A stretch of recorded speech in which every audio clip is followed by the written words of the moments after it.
Haurrak talde ahulena dira munduko krisiaren eragin negatiboen aurrean. Haurren eta aulenen desnutrizioa prebenitzeko ez da inbertsio handirik edo teknologia aurreraturik behar. Aitzitik neurri sinpleak baino ez dira behar.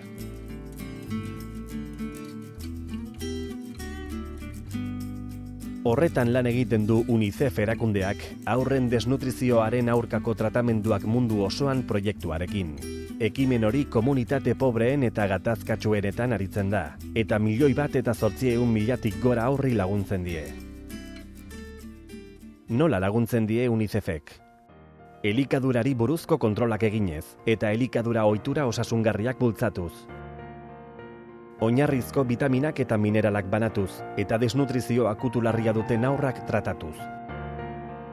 Ur eta saneamenduko instalazioak sortuz. Baita higiene ohiturak bultzatuz ere. Osasun arreta egokia ziurtatuz, horretarako zentro terapeutiko ambulatorioak sortzen ditu. Zure laguntza behar dugu mundu osoko haurrei laguntzeko.